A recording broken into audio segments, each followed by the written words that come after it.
Shalom, saudara yang terkasih, apa kabar di sana? Semoga di tahun yang baru ini kita semua dalam keadaan sehat, sukacita. Selamat tahun baru, damai sejahtera dari Allah Bapa. Lalu Tuhan Yesus Kristus senantiasa menaungi kita, membuat kita semakin bersukacita, merenungkan firman Tuhan dan melakukannya hari lepas hari dalam kehidupan kita. Kali ini kita dipertemukan oleh firman Tuhan yang menjadi khotbah di tanggal 8 Januari 2023 yang diambil dari Matius 3 ayat 13 sampai dengan ayatnya yang ke-17, dan ayat ini paralel dengan Markus 1 ayat 9 sampai dengan ayatnya yang ke-11, Lukas 3 ayat 21 sampai dengan 22, dan Yohanes 1 ayat 32 sampai dengan ayatnya yang ke-34. Di Matius 3 ayat 13 sampai dengan ayatnya yang ke-17 dikatakan demikian. Yesus dibaptis Yohanes. Maka datanglah Yesus dari Galilea ke Yordan kepada Yohanes untuk dibaptis olehnya. Tetapi Yohanes mencegah dia. Katanya, "Akulah yang perlu dibaptis olehmu, dan engkau yang datang kepadaku." Lalu Yesus menjawab, katanya kepadanya, "Biarlah hal itu terjadi, karena demikianlah sepatutnya kita menggenapkan seluruh kehendak Allah." Dan Yohanes pun menurutinya. Sesudah dibaptis, Yesus segera keluar dari air, dan pada waktu itu juga langit terbuka, dan ia melihat Roh Allah seperti burung merpati turun ke atasnya. Lalu terdengarlah suara dari sorga yang mengatakan, "Inilah anakku yang kukasihi, kepadanyalah aku berkenan." Amin. Sedemikian jauh pembacaan firman Tuhan. Saudara yang terkasih, kita akan melihat lebih jauh Matius 3 ayat 13 sampai dengan ayat yang ke-17 ini. Namun sebelumnya, kita perlu pahami bahwa Injil Matius ini ditulis untuk orang percaya yang berlatar belakang Yahudi. Meskipun demikian, bukan berarti Injil ini semata-mata hanya untuk orang Yahudi saja, melainkan sama seperti amanat Yesus sendiri, bahwa Injil Matius pada hakikatnya ditujukan kepada seluruh umat manusia. Seluruh gereja serta dengan saksama menyatakan lingkup universal Injil itu sendiri. Dalam memahami Injil Matius ini, kita perlu mengetahui beberapa hal yang menjadi tujuan daripada penulisan kitab ini. Yang pertama, Matius ditujukan untuk memberikan kepada sidang pembacanya kisah seorang saksi mata mengenai kehidupan Yesus. Yang kedua, kitab ini juga meyakinkan pembaca bahwa Yesus adalah anak Allah dan Mesias yang dinubuatkan oleh nabi-nabi perjanjian lama yang sudah lama dinantikan itu. Dan yang ketiga, kitab ini juga untuk menunjukkan bahwa kerajaan Allah dinyatakan di dalam dan melalui Yesus Kristus dalam cara yang belum pernah terjadi sebelumnya. Saudara yang terkasih, kalau kita renungkan Matius 3 ayat 13 sampai dengan ayat yang ke-17 ini, kita ditekankan supaya menjadi orang yang betul-betul taat kepada kehendak Allah. Penekanan pertama dalam nats ini, supaya kita mempunyai kerinduan untuk melakukan kehendak Allah itu sendiri. Kita perhatikan di ayat yang ke-13. Yesus datang dari Galilea ke Yordan. Dalam menempuh suatu jarak dalam suatu perjalanan, Matius ingin menggambarkan bagaimana ketaatan dari seorang Yesus untuk melakukan apa yang dikehendaki oleh Bapanya. Yesus meninggalkan Galilea menuju sungai Yordan untuk dibaptis oleh Yohanes. Ini adalah sebuah tekad, kesungguhan, menuruti kehendak Allah Bapanya, sama seperti manusia lainnya, tanpa terkecuali. Baptisan yang diterima oleh Yesus ini bukan semata-mata baptisan kepada orang yang berdosa. Sebab Yesus bukanlah orang yang berdosa. Tetapi ini adalah sebuah ketaatannya untuk menggenapi kehendak Allah. Sesungguhnya Yesus dengan mudah bisa berkata bahwa baptisan adalah baptisan pertobatan. Kamu mengakui bahwa aku tidak memiliki dosa, jadi aku tidak butuh baptisan ini. Tetapi tidak, Yesus menundukkan dirinya kepada kehendak Bapanya yang di sorga. Dia menundukkan dirinya dan itu merupakan ketetapan yang datangnya dari Allah. Sehingga Bapak, Ibu, Saudara yang terkasih, hal ini mengingatkan kita untuk taat, tunduk, dan jauh dari berbagai macam penolakan.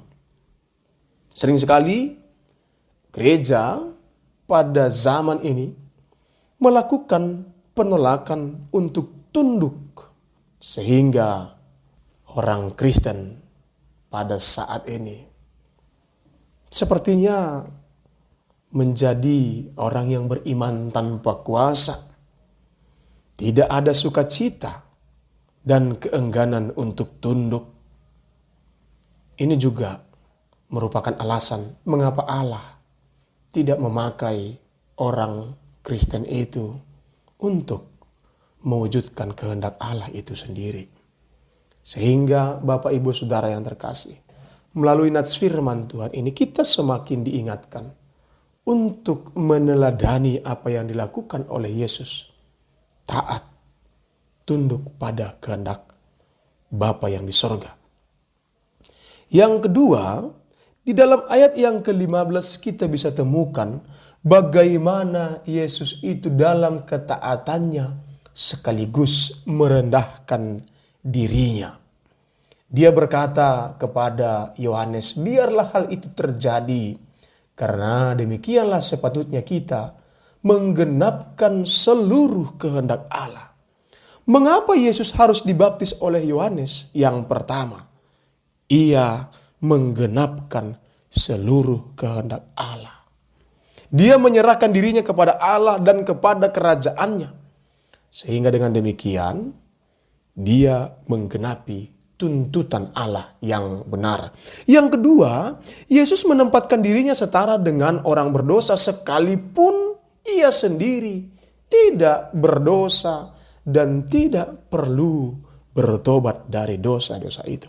Yang ketiga, Yesus menghubungkan dirinya dengan gerakan baru dari Allah yang memanggil setiap orang kepada pertobatan. Bagaimana Yohanes Pembaptis memberikan pesan sebagai pendahulu daripada Mesias. Bisa kita baca dalam Yohanes 1 ayat 23, ayat 32 sampai dengan 33. Sebab itu kita bisa pelajari melalui nats ini bahwa Yesus tidak berkata kepada Yohanes Pembaptis bahwa dia lebih besar, bahwa dia tidak perlu tunduk kepada Yohanes Pembaptis. Tetapi sebaliknya, kita bisa melihat bagaimana Yohanes Pembaptis itu sendiri menolak. Tapi Yesus berkata, biarlah hal itu terjadi untuk menggenapkan seluruh kehendak Allah. Membiarkan dirinya untuk dibaptis oleh seorang yang tidak setara dengan dia adalah tindakan merendahkan diri. Tindakan penundukan diri dan merupakan prinsip daripada sebuah ketaatan. Dan semua itu terjadi dalam rangka penggenapan nubuat Allah. Kata yang menarik di sini adalah menggenapi. Di mana kata menggenapi berasal dari istilah Yunani yang artinya plerosai, to make full, to complete. Menggenapi apa yang telah direncanakan dan harus diselesaikan. Saudara yang terkasih, pentingnya penggenapan inilah yang membuat Yohanes mengambil langkah untuk menuruti permintaan Yesus. Yang sebenarnya bagi Yohanes, hal ini merupakan suatu tindakan yang tidak selayaknya, tidak sepatutnya ia lakukan. Sehingga perlu kita pahami bahwa penggenapan merupakan inti daripada ketaatan, inti daripada kerendahan hati Yesus dan Yohanes. Karena itulah tujuan Allah mengutus Yohanes sebagai pembuka jalan bagi kedatangan Sang Raja untuk memulai tindakan penebusannya di dunia orang berdosa. Otoritas Allah terkandung dalam istilah penggenapan ini, sehingga mau tidak mau itu harus dilakukan. Saudara yang terkasih, bagaimana nats firman Tuhan ini mengingatkan kepada kita bahwa Yesus juga tidak takut disalahpahami, tidak takut disalah mengerti. Mengapa saya katakan demikian? Ketika Yesus dibaptis, orang-orang bisa saja salah mengerti bahwa Yesus itu adalah orang berdosa sehingga ia butuh baptisan. Tidak. Yesus tidak takut disalah mengerti. Begitu juga ketika kita melayani Yesus, mungkin juga akan menghadapi kesalahpahaman. Sekalipun motivasi kita murni, kita tetap akan disalahpahami. Khotbah-khotbah kita, tindakan-tindakan kita sering sekali disalahpahami, sekalipun niat kita baik. Namun bagi Yesus itu tidak menjadi sebuah persoalan.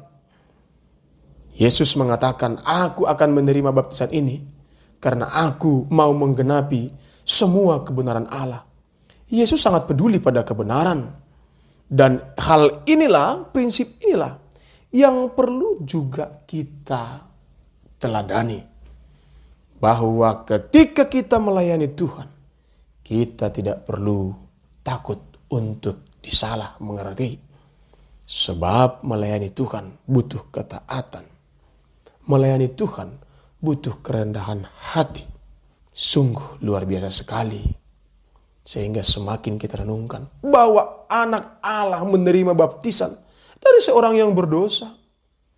Ini mengingatkan kita untuk semakin merendahkan diri dalam melayani Allah.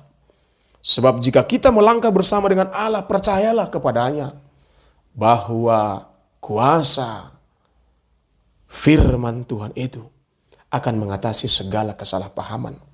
Percayalah bahwa Tuhan akan mampu mengatasi setiap persoalan dan menggenapi setiap rencananya dalam kehidupan kita. Saudara yang terkasih, hal ketiga yang ditekankan dalam nats firman Tuhan ini, sebagaimana yang dikatakan di ayat yang ke-16 sampai dengan ayat yang ke-17. Pada akhirnya, Yesus dimuliakan oleh Tuhan akibat daripada kerinduannya untuk menggenapi kehendak Allah dan merendahkan dirinya di hadapan manusia dan di hadapan Allah. Dia dimuliakan oleh Tuhan. Dan ini di ayat yang ke-16 dan 17 dijelaskan merupakan bagian tentang kemuliaan yang Yesus terima dari Allah Bapa sebelum ia memulai pelayanannya.